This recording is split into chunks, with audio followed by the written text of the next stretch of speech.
Radio Kantipur, radio राष्ट्रको।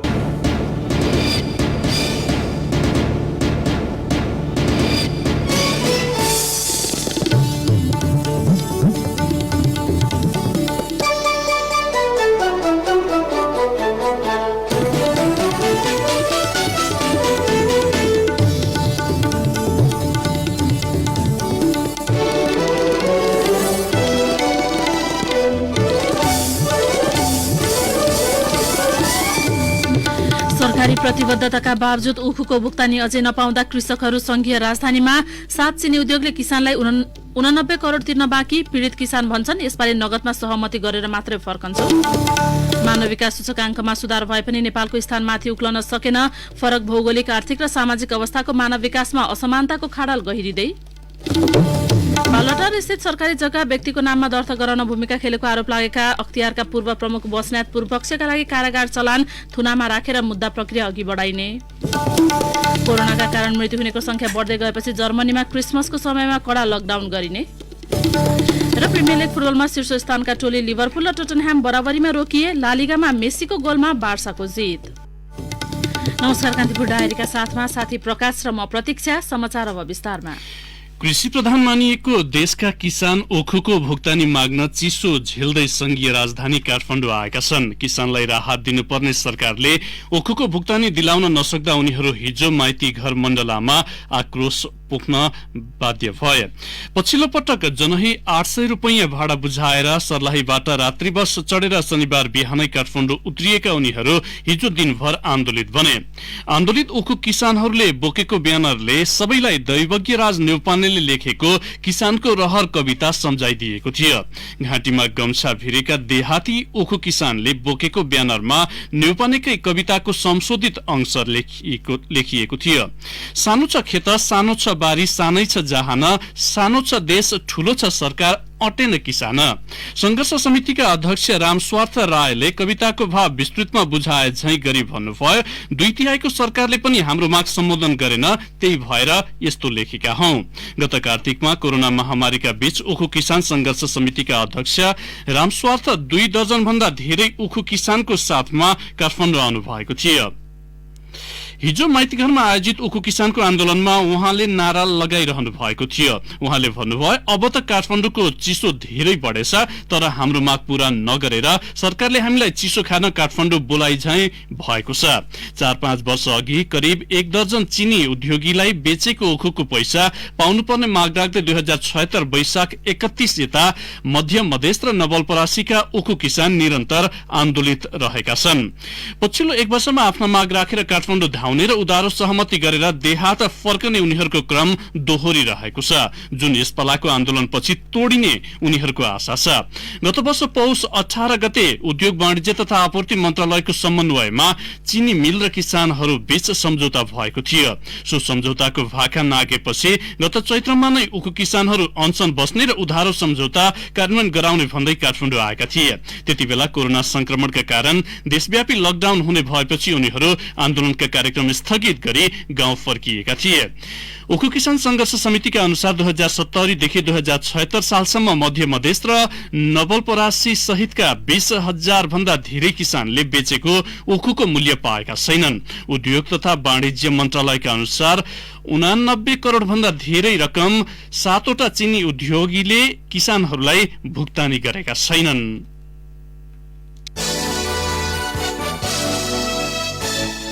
मानव विकास सूचकाङ्कमा सुधार भए पनि नेपालको स्थान माथि उक्लन नसकेको अध्ययन प्रतिवेदनले देखाएको छ। मानव विकासमा अन्य देशले गरिरहेको प्रगति अनुसार गति बढाउन नसक्दा नेपाल दक्षिण एसियाली र विश्वभरका मुलुकमा पुछारतिरै परेको छ। कोभिड-19 महामारी शुरू नहुँदैको तथ्याङ्कमा आधारित प्रतिवेदन अनुसार नेपालले अघिल्ला वर्षहरूको तुलनामा सुधार गरे पनि विभिन्न दुरावस्था र जोखिम थपिएका छन्। यसले सन् 2022 मा अति कम विकसितबाट विकसशील राष्ट्र हुने नेपाली आकांक्षामा चुनौती बढेको छ। राष्ट्रिय योजना आयोग र राष्ट्रसंघीय विकास कार्यक्रम UNDP को अध्ययन प्रतिवेदन अनुसार सन् 2019 मा नेपालको मानव विकास सूचकाङ्क 0.587 रहेको छ। सूचकाङ्क सन् 2018 मा 0.579 थियो। अर्थमन्त्री विष्णु पौडेल र आयोगका उपाध्यक्ष पुष्प कणेलले हिजो सार्वजनिक गरेको प्रतिवेदन अनुसार नेपाल 189 देशमध्ये 147औं र दक्षिण एसियाका 8 मुलुक मध्ये 6औं स्थानमा छ। दक्षिण एसियाली मुलुकमा नेपालभन्दा पछाडि पाकिस्तान र अफगानिस्तान रहेका छन्। प्रतिवेदनले संघ र प्रदेश शहर ग्रामीण क्षेत्र र हिमाली क्षेत्रको मानव विकासमा असमानताको खाडल गहिरो हुँदै गएको देखाएको छ। प्रतिवेदन अनुसार मानव विकास सूचकाङ्कमा सबैभन्दा पछाडि प्रदेश 2 रहेको छ। प्रदेश 2 को सूचकाङ्क 0.51 रहेको छ। कर्णाली प्रदेश पनि राष्ट्रिय सूचकाङ्क भन्दा तल छ। त्यहाँको सूचकाङ्क 0.538 मात्र रहेको छ। सुदूरपश्चिमको 0.547 र लुम्बिनीको 0.563 रहेको छ। प्रदेश 1 को मानव विकास सूचकाङ्क राष्ट्रिय सूचकाङ्क बराबर अर्थात 0.58 रहेको छ। गण्डकीको 0.618 र बागमतीको 0.661 सूचकाङ्क छ। प्रदेशगत सूचकाङ्कले असमानता धेरै रहेको देखाउने अध्ययन प्रतिवेदनका प्रमुख लेखक तथा अर्थशास्त्री दिल्लीराज खनालले बताउनुभयो। यसैबीच नेपाल मानव विकास प्रतिवेदन 2020 ले लैंगिक क्षेत्रका 3वटै आयाम सामाजिक, आर्थिक र राजनैतिक सशक्तिकरणमा प्रगति देखाए पनि पछिल्ला 5 वर्षमा लैंगिक विकास सूचकाङ्कको प्रवृत्ति खस्किएको छ। प्रतिवेदन अनुसार सन् 2015 मा नेपालको लैंगिक विकास सूचकाङ्कको प्रवृत्ति 0.921 रहेकोमा 2019 मा घटेर 0.886 पुगेको छ। अध्ययन प्रतिवेदनका प्रमुख लेखक दिल्लीराज खनालले नेपालमा महिलाको श्रम सहभागिता कम भएकाले लैंगिक विकास सूचकाङ्कको प्रवृत्ति खस्किएको बताउनुभयो।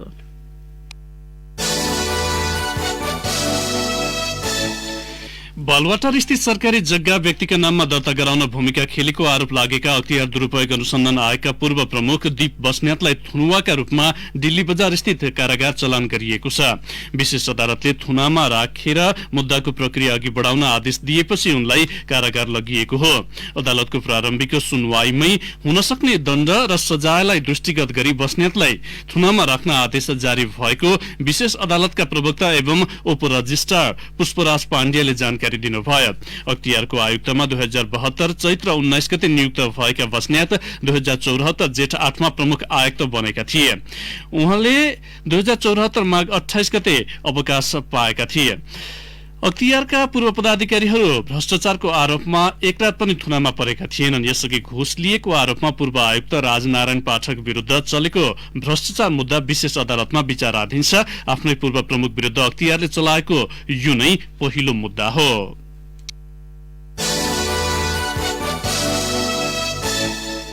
चीनिया ठेकदार कम्पनीले राखेको 2 करोड़ घुस प्रस्तावको अडियो रेकर्डमा आधारमा सिन्धुपाल्चोकमा निर्माणाधीन 102 मेगावाटको मध्य भोटेकोशी जलविद्युत कम्पनीको सञ्चालक समितिले प्रमुख कार्यकारी अधिकृत सीईओ मणिकुमार काफ्लेलाई निष्कासन गरे पनि छानबिनमा व्यवस्था गरेको छ।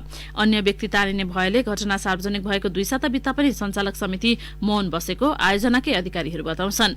ठेकेदार कम्पनी ग्वानसिङ हाइड्रो इलेक्ट्रिक कन्स्ट्रक्सन ब्यूरोका प्रतिनिधि गोविन्द पौडेलले सीईओ काफ्लेलाई आफूले भनेअनुसार काम गरे 2 करोड़ रुपियाँसम्म दिन सक्ने प्रस्ताव गरेको अडियो सार्वजनिक भएपछि आयोजनाको गुणस्तरमाथि प्रश्न उठिरहेको छ। स्थानीय सरोकार समितिले आयोजना प्रमुख सुनिल कुमार लामाको उपस्थितिमा 2 साता अघि आयोजना स्थल 12 विषयमा अडियो सार्वजनिक गरेको थियो। मुख्यतः आयोजनामा सञ्चालक, क्लाइन्ट, परामर्शदाता र ठेकेदार कम्पनी हुन्छन्। क्लाइन्टले ठेकेदारसँग प्रत्यक्ष कुराकानी गर्न मिल्दैन। सामान्यतः क्लाइन्टले आयोजनाका विषयमा आफूले नियुक्ति गरेको परामर्शदाता मार्फत कुराकानी गर्नुपर्छ। आयोजनाको डिजाइन, मूल्याङ्कन, अनुगमन जस्ता विषय परामर्शदाताले नै गर्नुपर्छ। तर रेकर्ड अनुसार परामर्शदाता टिमकै इन्जिनियर मुकेश शर्मालाई नै आयोजनाबाट निकाल्न ठेकेदार र सीईओ को मिलेमतो रहेको देखिएको छ। त्यसैले बिलको भुक्तानी लगायत विषयमा काफ्ले र पौडेल बीच भएको कुराकानीले थुप्रै शंका उब्जाएको छ। यो वर्षको एसई कहिले र कसरी सञ्चालन गर्ने टुङ्गो नलाग्दा विद्यार्थी र शिक्षक तथा अभिभावक अलमलमा परेका छन्। कोरोना महामारीका कारण गत वर्षको एसईमा विद्यालयले गरेको आन्तरिक मूल्याङ्कनका आधारमा परीक्षा नियन्त्रण कार्यालय कक्षा 10 ले नतिजा प्रकाशन गरेको थियो। यसपटक मंसिर अन्तिम सातासम्म विद्यार्थीबाट परीक्षा आवेदन फारम समेत संकलन गरिएको छैन। शिक्षा मन्त्री गिरिराजमणि पोखरेलले कोरोना जोखिमका कारण 2076 को एसई आन्तरिक मूल्याङ्कनका आधारमा गर्ने र आगामी वर्षदेखि परीक्षा बारे शिक्षा ऐनले टुङ्गो गर्ने बताउनु भएको थियो। संसदको हिउँदे अधिवेशन ऐन जारी गर्ने सुसार पनि छैन। विगतको जस्तै परीक्षा गर्न भदौ असोजभित्र विद्यार्थीबाट परीक्षा आवेदन फारम भराएर तथ्याङ्क पनि संकलन गरिएको छैन। सामान्य अवस्थामा चैतमा परीक्षा सञ्चालन हुँदै आएको थियो। त्यसका लागि मंसिरदेखि नै प्रश्नपत्र छपाई लगायत परीक्षाको तयारीको काम हुन्थ्यो। यसपालि परीक्षा नियन्त्रण कार्यालयमा तयारी सम्बन्धी कुनै गतिविधि छैन। राष्ट्रिय परीक्षा बोर्डले यसपालिको परीक्षा कसरी र कहिले सञ्चालन गर्ने भनेर शिक्षा मन्त्रालयसँग जवाफ मागेको छ। मन्त्रालयलाई एसईका विषयमा 1 महिना अघि नै पत्रचार गरिएको बोर्डका अध्यक्ष चन्द्रमणि पौडेलले जानकारी दिनुभयो। कान्तिपुर डायरीमा अब ब्रेकको पालो। ब्रेकपछि कान्तिपुर डायरीमा अब कान्तिपुर सविस्तार। कान्तिपुर सविस्तार। गणपूरक संख्या नपुग्ने भएपछि संवैधानिक आयोगमा रिक्त पदाधिकारी नियुक्तिका विषयमा छलफल गर्न भन्दै हिजोका लागि बोलाइएको संवैधानिक परिषदको बैठक स्थगित भएको छ। संविधान परिषदको बैठक लामो समयदेखि बस्न नसक्दा संवैधानिक विभिन्न आयोगहरू अलपत्र परेका छन्। राज्यबाट उपेक्षित समुदायको उत्थान र सशक्तिकरणका लागि भन्दै गठन गरिएका आयोगहरू नै लामो समयदेखि रिक्त हुँदा राज्यको समावेशी चरित्रमा समेत गम्भीर प्रश्न उठेको छ। संवैधानिक आयोगका प्रमुख र पदाधिकारी पद रिक्त भएको 1 महिनाभित्र सिफारिस गरिसक्नुपर्ने संविधानमा व्यवस्था छ। राज्यको समावेशी चरित्रलाई व्यावहारिक रूपमै कार्यान्वयन गर्न संविधानको धारा 284 को उपधारा 3 ले सो व्यवस्था गरेको हो। तर संविधान जारी भएको 5 वर्षमा 11वटा संवैधानिक आयोगमा 54 पद अझै रिक्त छन्। वर्तमान सरकारका पछिल्ला गतिविधिको विरोध स्वरूप प्रतिपक्ष कांग्रेसले संवैधानिक परिषद बैठक पटक पटक बहिष्कार गर्दै आएको छ। सरकारले एकलौटी निर्णय गर्ने भएपछि प्रतिपक्ष बैठकमा जानुको औचित्य नभएको दावी गर्छन् वरिष्ठ नेता रामचन्द्र पौडेल। सही ठाउँमा सही मान्छे नियुक्त हुन पर्यो हैन। यो जम्मै चाहिँ कार्यकर्ता भर्ती केन्द्र बनाएर संवैधानिक आयोगहरू सरकारलाई नै नियन्त्रण गर्न पर्ने, सरकारको शिष्टाचारलाई नियन्त्रण गर्नुपर्ने आयोगहरू हैन, एउटा सन्तुलन कायम गर्ने चाहिँ आयोगहरू आफ्नो इसाराका मान्छे बनाइदिएपछि त त्यसको किन बनाउनु पर्यो त्यो आयोग? त्यसले त देशलाई सुशासन दिनुभन्दा कुशासनतिरै प्रोत्साहित गर्छ। त्यसो भएर चाहिँ एउटा स्ट्यान्डर्डका मान्छे ल्याउनको लागि चाहिँ नि क्राइटेरिया बनाऊ र त्यो क्राइटेरियाको आधारमा चाहिँ जो पर्सन गरौँ। कानून न त कुनै पनि आयोगमा सदस्य नियुक्ति गर्दा संविधानले तोकिएको मापदण्ड अवलम्बन गर्नुपर्छ। तर बढ्दो राजनीतिक खिचातानीका कारण संवैधानिक आयोगमा अझै भागभण्डा हुने गरेको छ। जनतासँग प्रत्यक्ष सरोकार राख्ने विषयलाई वकालत गर्दै सरकारलाई खबरदारी गर्ने अधिकांश संवैधानिक आयोग रिक्त रहँदा नेतृत्व भने दलगत स्वार्थभन्दा माथि उठ्न सकेका छैनन्। संविधानलाई दलहरूले पूर्ण पालना नगर्दा समस्या उब्जिएको भन्छन् संविधानविद विपिन अधिकारी। 68 सालमा कार्यविधि पनि बनाइयो, जुन कार्यविधि अन्तर्गत चाहिँ अब हजुवाका आधारमा यसरी नाउँ प्रस्ताव गर्ने होइन। सचिवालयले पनि प्रशस्त आफ्नो जुन प्रशासनको प्रयोग गर्ने र देशमा उपलब्ध चाहिँ हरेक संवैधानिक एउटा जुन आयोगहरू छन् त्यसका लागि योग्यतम व्यक्तिहरूको चाहिँ रोस्टर बनाउने र त्यो रोस्टरमा बनाएका मान्छेहरूको बारेमा चाहिँ अब त्यसलाई गोप्य राख्ने प्रावधान भनेर उनीहरूले उल्लेख गरे, जो सरासर असंवैधानिक हो। किनभने सार्वजनिक मञ्चका लागि काम गर्ने कुनै मान्छेको नियुक्ति पनि गोप्य प्रश्न हुँदै होइन। सत्तारूढ नेकपामा शक्ति केन्द्रित राजनीतिका कारण पछिल्लो समय पार्टीमा चर्को असन्तुष्टि बढ्दै गएको छ, जसको असर सरकार सञ्चालन प्रक्रियामा समेत परेको छ। त्यसैको छाया संवैधानिक आयोगको नियुक्तिमा पनि परेको छ। आइतबारका लागि बोलाएको परिषदको बैठकमा सभामुख समेत रहेका सदस्य अग्नि सापकोटाले पनि अनुपस्थित रहने संकेत यसअघि नै गरेका थिए, जसका कारण बैठक नै स्थगित गर्न प्रधानमन्त्री बाध्य भए। नेकपा नेता सुभाष नेङवाङ। केही प्रसङ्गहरू आए, कुनै पनि समस्या छैन, प्रधानमन्त्रीले सम्बन्धित साथीभाइहरूसँग सरसल्लाह गरेर 1-2 दिन उता सार्ने भनेर गरेको हो। तर सबैको कुरा सुन्दाखेरि उहाँले 1-2 दिन पर सार्नु भएको हो। संवैधानिक आयोगमा सदस्यको सिफारिस गर्ने प्रमुख अधिकार प्रधानमन्त्रीमा हुन्छ। तर प्रधानमन्त्रीले व्यक्ति पार्टी भन्दा योग्य र उपयुक्त उम्मेद्वार छनौट गर्न नसक्दा आफ्नै दलका नेताहरूबाट असहयोग भोग्नु परेको छ भने दलभित्र मनमुटाव बढ्दो छ। सत्ता र शक्तिको आडमा नेताले मन परेका मान्छेहरूलाई जिम्मेवारी सुम्पन खोज्दा प्रतिपक्ष विरोधमा उत्रिनु स्वाभाविक हो भन्छन् पुनः संविधानविद विपिन अधिकारी। यदि प्रधानमन्त्रीले हाम्रो क्यान्डिडेट होइन कि राम्रो क्यान्डिडेट दिने सम्पूर्ण प्रकारका सबै पोजिसनहरू मैले नै प्रस्ताव गर्दछु, तर ती चाहिँ केवल संविधान अन्तर्गतको न्यूनतम क्वालिफिकेसन योग्यता छ त्यो पूरा गर्ने मात्र होइन, उनीहरू अधिकतम रूपमा प्रतिस्पर्धाशील क्यान्डिडेटहरू दिन्छु। राजनैतिक रूपमा मेरो हेर्दिन, कुन पार्टीको भनेर हेर्दिन, तर देशमा उपलब्ध राम्रो क्षमतावान र चरित्रवान व्यक्तिहरू प्रस्तावित गर्छु भनेको भए अनि यहाँ समस्या हुन्थेन। राज्यको समावेशी अवधारणालाई व्यावहारिक रूपमै कार्यान्वयन गर्न र सरकारलाई पहरेदारी गर्न 13 वटा संवैधानिक आयोगहरूको परिकल्पना संविधानले गरेको छ। मुलुकमा संविधान जारी भएको 5 वर्ष पूरा भइरहँदा संवैधानिक मान्यता प्राप्त गरेका अधिकांश आयोगहरू अल्पत्र छन्। संवैधानिक आयोगमा पदाधिकारी नियुक्तिमा भएको ढिलाइले लोकतान्त्रिक मुलुकको समावेशी चरित्र थप उदाङ्गो पारेको छ। रेडियो कान्तिपुरका लागि सन्तोष गन्धर्व। कान्तिपुर सविस्तार।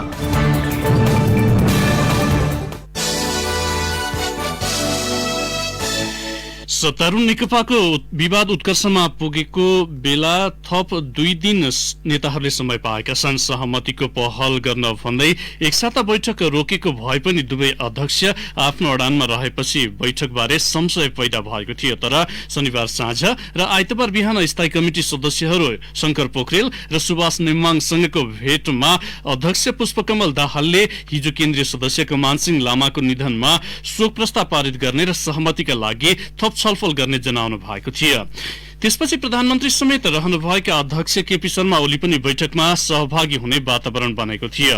ओली बैठकमा उपस्थित हुने भएपछि पार्टी कार्यालय धुम्बराहीमा बस्ने गरी तय भएको बैठक प्रधानमन्त्री निवास बालुवाटारमा सारिएको थियो।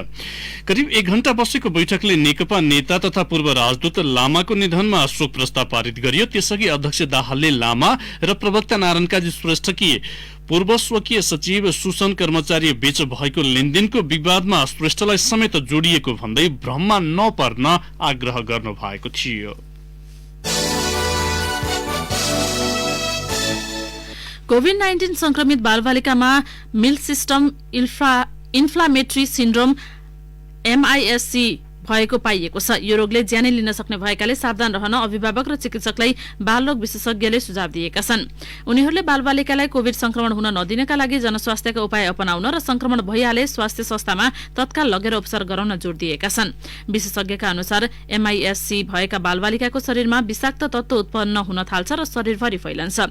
यसको असर अरू महत्वपूर्ण अंगहरूमा पर्न थाल्छ। एकैसाथ थुप्रै अंगको काम बन्द हुने र बच्चाको ज्यान जाने जोखिम पनि हुन्छ। अन्य कारणले समेत हुन सक्ने भए पनि हाल यो रोग मुख्य रूपमा कोभिड भाइरससँग प्रभावित वा निको भइसकेका बालबालिकालाई देखिएको छ। हालसम्म नेपालमा 3 देखि 14 वर्षसम्मका 5 बालबालिकालाई कोभिडका कारण MIS-C भएको पाइएको छ। तर विज्ञहरूले रोगको पहिचान नभएका वा पहिचान भए पनि रिपोर्ट हुन नसकेका यस्ता समस्या भोग्ने बालबालिकाको संख्या योभन्दा बढिरहेको आंकलन गरेका छन्। यो रोगको संक्रमण भएका 3 वर्षका एक बालिका र 5 वर्षका एक बालक कान्ति बाल अस्पतालमा उपचाररत छन्। 3 महिना अघि समेत एक 5 वर्षीय बालकले MIS-C को उपचार गरेर कान्ति बाल अस्पताल यसलाई पुनः एकपटक सुन्नुहोला। 3 महिना अघि समेत एक 5 वर्षीय बालकले MIS-C को उपचार गरेको कान्ति बाल अस्पतालका निर्देशक डाक्टर कृष्ण प्रसाद पौडेलले बताउनुभयो। ती बालकको मुटुमा रगत आपूर्ति गर्ने धमनी सागुरो भएको थियो।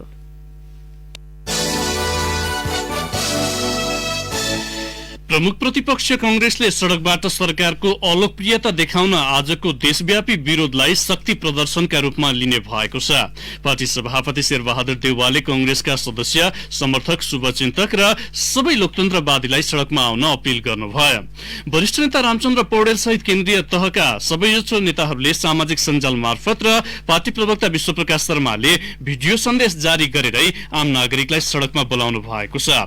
पदाधिकारी तथा पूर्व पदाधिकारीहरू सभालाई सम्बोधन गर्न जिल्ला जिल्ला खटिएका छन्। अन्य केन्द्रीय सदस्यहरू पनि हिजोबाटै जिल्ला सदरमुकाममा पुगेका छन्।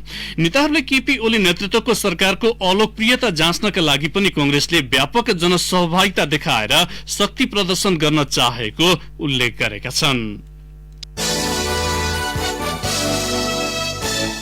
रौतहटको राजापुर बमकाण्डका आरोपित महताब आलम हिजो पूर्वपक्षका लागि कारागार चलन भएका छन्। उनी कांग्रेस नेता तथा पूर्व मन्त्री अफ्ताफ आलमका भाइ हुन्। बम विस्फोटका घाइतेलाई जिउँदै इटाभट्टाको चिम्नीमा हालेर मारेको आरोपमा पूर्व मन्त्री अफ्ताफ महताब सहित 11 जनामाथि कर्तव्य जान मार्ने उद्योग र विस्फोटक पदार्थको कसुरमा जन्मकैद सजायको मागसहितको अभियोग पत्र जिल्ला अदालतमा दर्ता भएको थियो। फेवातालको मापदण्ड मिचेर बनाइएका संरचना पोखरा महानगरले डोजर लगाएर हटाएको छ। शुक्रबार बनाइएका संरचना महानगरले शनिबार दिउँसो हटाएपछि स्थानीयले राति पुनः निर्माण गरेका थिए। ताल वरिपरिको जमिनमा नीलो पर्दा लगाएर घेरा बनाई संरचना बनाइएको थियो। हिजो महानगरले ती संरचनामा पुनः डोजर चलाएको हो।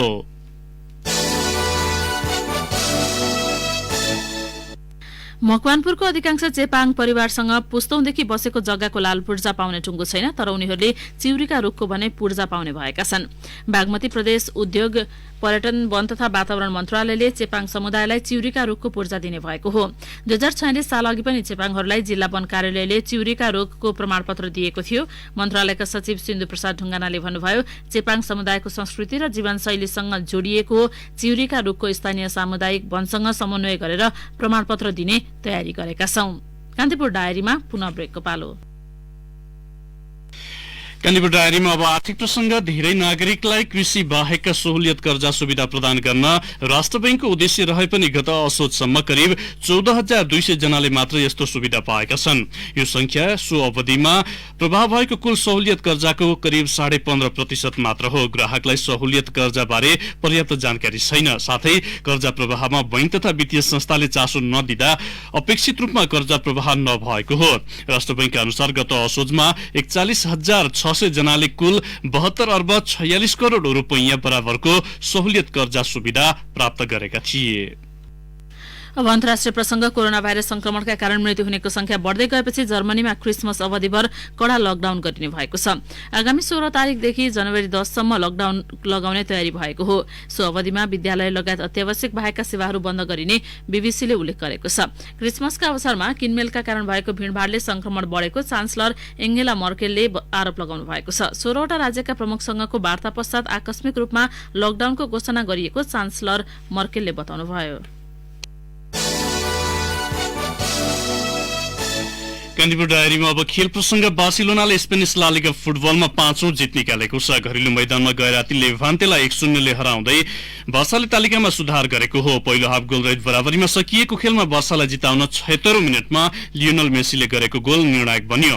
फ्रेङ्क डी जोङको पासमा सदुपयोग गर्दै मेसीले बललाई पोस्टको दिशा दिएका थिए। खेलमा अधिकांश समय लेभान्तेलाई दबावमा राखेको बार्साका दर्जन बढी थप अवसर भने खेर गएका थिए। 11 खेलबाट 17 अङ्क जोडेको बार्सा तालिकाको 8औं स्थानमा उक्लिएको छ। गैराती नै ग्रानाडाले इल्चेलाई समान 1-0 ले हराउँदा अन्य 2 खेल भने बराबरीमा सकिएका छन्। रियल बेटिस र भियारियल तथा आइबर र रियल सोसिडाडले 1-1 को बराबरी खेल्दै अङ्क बाँडेका छन्।